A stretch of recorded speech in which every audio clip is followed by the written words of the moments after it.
ijazah Jokowi mangkir pemanggilan Polda Metro Jaya. Ngapain kalian mangkir? Ketar-ketir. Jantung aman jantung. Kemarin ada yang alasan tabrakan. Nah ini alasan apa? Ketabrak. Ketabrak sama fakta. Sebelum Pak Jokowi ngambil tindakan, ngomongnya kami yakin, seyakin-yakinnya, 1000 triliun % kami yakin. Nah sekarang giliran Pak Jokowi udah ngambil tindakan, keyakinan kalian kemana? Digondol kucing keyakinan kalian. Makanya kalau belum jelas itu fakta atau bukan, jangan terlalu percaya diri. Kalau kayak gini bingung kan kalian, tapi nggak apa-apa. Kebingungan kalian adalah kesenangan bagi kami. Jadi udahlah, nggak usah fitnah Pak Jokowi yang enggak. Karena nggak ada buktinya. Fitnahan kalian, tuduhan kalian itu cuma berdasarkan kesakitan hati. Gimana teman-teman menurut kalian? Tulis pendapat kalian di kolom komentar. Salam Jigigis. Laporan polisi itu yang biasa. Jangan terlalu ditakuti. Halo Mat. Wes mangan Mat. Madang. Lawe apa Mat? Aduh. Giliran dipanggil polisi mangkir, gak dateng. Alasannya macem-macem dar. Celananya basah lah, tadi malam ngompol lah. Gak dateng. Aduh Mat, aduh.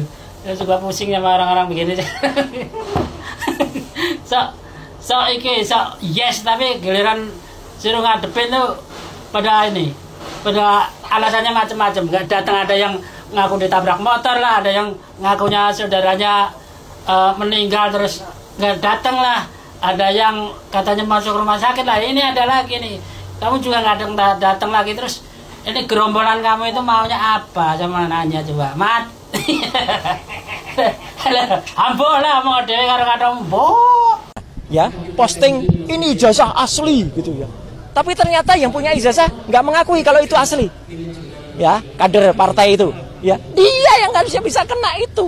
Dia bisa kena 8 tahun atau 12 tahun. Sedangkan Dr. Resmond, Dr. Tifa, saya tidak melakukan apapun terhadap barang elektronik. Dan yang penting apa? Barang elektroniknya nggak ada. Jadi dokumennya saya tadi tanya, mana dokumen yang dilaporkan? Nggak ada Pak. Loh kalau nggak ada ya gimana penyidik? Gitu loh. Kenapa nggak ada dokumen elektronik? Ini undang-undang informasi dan transaksi elektronik. Habis diperiksa, Roy Suryo menyatakan bahwa meminta penyidik, mana dokumen elektroniknya? Mana dokumen elektronik yang saya unggah, yang saya komentari, yang saya bikinkan penelitian? Mana dokumen elektroniknya? Inilah kenapa kita boleh ahli. Saya ahli misalnya di bidang hukum, tapi saya tidak ahli di bidang kedokteran. Saya tidak ahli di bidang IT. Siapapun boleh ahli di bidang tertentu, tapi bisa jadi dia tidak ahli di bidang yang lain. Ya, mereka yang dilaporkan oleh Jokowi melalui pengacaranya itu bukan persoalan dokumen elektronik, ijazah, ya foto elektronik dan kemudian yang dikomentari, bukan. Tetapi pernyataan Roy Suryo CS yang mengatakan bahwa ijazah Jokowi ya palsu. Nah ini yang diproses. Ya, ini yang diproses dan ini yang dilaporkan, sehingga buktinya cukup mengunggah dokumen elektronik, foto, video, ya, beberapa konferensi, beberapa di podcast, itu yang dijadikan bukti. Makanya ada pemilik podcast yang diperiksa juga sebagai saksi. Itu jangan fokus pada dokumen elektronik yang diteliti dan menyatakan bahwa yang mengunggah elektronik dokumen yang itu diteliti itu yang harus diperiksa dan dinyatakan sebagai tersangka. Makanya jangan pernah komentar yang bukan keahlian kita. Dari Eropa, Amerika, dan Australia itu sudah menghubungi kami. Nah, bagus. Dari sini kita semua jadi paham kan? Jadi kita paham kenapa sih kita ini, negara kita ini dibikin risuh, dibikin kisruh terus, dibikin huru-hara terus, dibikin ribut terus. Ternyata itu memang dibalik itu sekarang jadi paham. Ada ante-ante asing, bro. Kenapa yang dikejar-kejar itu Jokowi dan keluarganya? Karena ini menyangkut kebijakan-kebijakan Jokowi. Selama Jokowi masih berkuasa, walaupun sekarang Jokowi sudah nggak berkuasa, tapi kan ada anak yang masih berkuasa, bro. Jadi asing tidak suka dengan kebijakan-kebijakan Jokowi, kebijakan-kebijakan luar negeri Jokowi, bro. Makanya Jokowi dikejar-kejar terus sampai anak dan cucunya, sampai dibunuh karakternya, ingin dibunuh karakternya. Sekarang dia membongkar aibnya sendiri tuh. Nih, udah membongkar aibnya sendiri. Kita sudah jadi paham. Ternyata mereka itu ada ante-ante asing dan mereka sedang membongkar aibnya sendiri. Jadi mereka itu dengan UGM nggak percaya, dengan negaranya sendiri nggak percaya, dengan pengadilan nggak percaya, dengan laboratorium forensik nggak percaya, dan ujung-ujungnya dia mau pakai laboratorium forensik yang dari luar negeri, bro. Nah, inilah di sini kita jadi tahu ternyata arahnya itu kemana. Mereka itu berusaha, ternyata ini semua itu adalah mainan ante-ante asing, bro. Kenapa sih Jokowi itu dikejar-kejar terus sampai dibikin isu macam-macam, sampai si Fufu Fafa lah, sampai apa aja dibikin isu. Ya karena ini, bro, ternyata itu karena asing itu memang nggak suka dengan kebijakan-kebijakannya Jokowi gitu. Dari sini kita paham, oke? Kita udah. Nah, dengan menurunkan Gibran, membunuh karakternya Jokowi, mereka berharap 2029 nanti Jokowi nggak punya suara. Punya channeling di beberapa negara di luar negeri untuk bisa kita membantu dengan beberapa versi agar semua saling memverifikasi, dan hasilnya dari tim hukum kami menegaskan statement kami sebelumnya, kami menolak sebuah proses yang tidak egaliter, tidak transparan, tidak kredibel, dan tidak akuntabel. Bukan terkait hasilnya ya. Kalau prosesnya saja sudah demikian, patut diduga bahkan dapat diyakini hasilnya juga tidak bisa kita.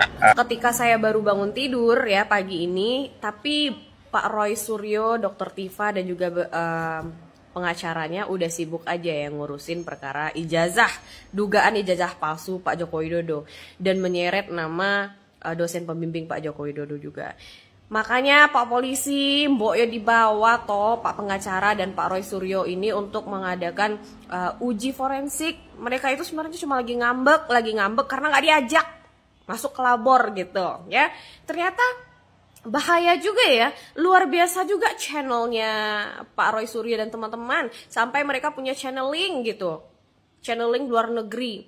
Ini udah kayak the level yang high level banget gitu ya, untuk perkara ijazah Pak Joko Widodo mau melibatkan orang luar negeri juga gitu ya. Padahal Mabes Polri sudah menyatakan hasil uji forensiknya sudah 90%.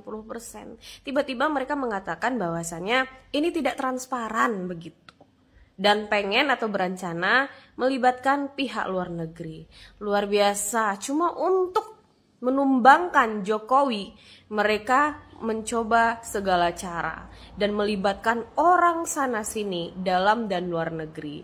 Kira-kira menurut teman-teman apa yang sedang terjadi dengan Pak Roy Suryo dan teman-temannya? Ini sudah jelas ada bocorannya. Ketika nanti putusan pengadilan ya menyatakan bahwa berdasarkan bukti-bukti para penggugat tidak memiliki bukti valid, sedangkan pihak Pak Jokowi punya bukti valid dari pihak UGM, dari KPU dan segala macam, maka dinyatakan sah. Sekarang ini ya sudah mulai mereka menjatuhkan yang namanya pengadilan. Mereka akan bilang bahwa pengadilan akan memutuskan, karena ada putusan pengadilan yang mengatakan ijazah Pak Jokowi asli, sehingga mereka akan menyebarkan ya bahwa pengadilan sudah diintervensi oleh pemerintah, pengadilan sudah diatur. Ini akan mereka lakukan, sebelum kejadian mereka akan lakukan itu. Ya. Coba nanti kita lihat. Karena tujuannya bukan Pak Jokowi. Mereka tahu itu asli, tahu. Ya. Cuma karena mereka ingin merusak, ya, membuat kegaduhan melalui Pak Jokowi, sasaran antara kan. Pak Jokowi itu hanya sasaran antara. 1000% mereka tahu itu asli. 1000% mereka tahu Pak Jokowi tidak bohong. Tapi Pak Jokowi adalah objek yang sangat tepat untuk membuat kegaduhan di negara ini. Makanya kan saya bilang Pak Jokowi berhentilah untuk diam. Ya, karena yang mereka tuju bukan Anda, tapi Indonesia. Logika mendasar aja ya, selain pembuktian dokumen dan segala macam. Emang bisa seluruh orang di dalam UGM, ya, seluruh mahasiswa tahun itu bisa disetir nggak untuk mengatakan bahwa Pak Jokowi ada kok di kampus? Bisa nggak? Nggak bisa. Segitu banyak mahasiswa, ya, bisa nggak disetir untuk pura-pura mengatakan, oh kami teman Pak Jokowi? Itu logika itu aja sudah terbantahkan. Jadi saya bilang bahwa yang pihak-pihak yang menyebarkan isu ini, yang menyebarkan fitnah, ya, bukan yang menggugat ya. Kalau menggugat kan silakan, ya, itu hak kalian, gitu kan. Walaupun kalian nggak punya bukti apapun, ya. Tapi kan yang menyebarkan isu, mau menyebarkan fitnah ini, itu mereka tahu itu asli, gitu kan. Tapi memang dilakukan karena supaya tetap terjaga keriuhan ini, kekisruhan ini tetap terjaga. Sudah ada bocorannya. Oh, berarti memang disengaja didesain. Memang disengaja.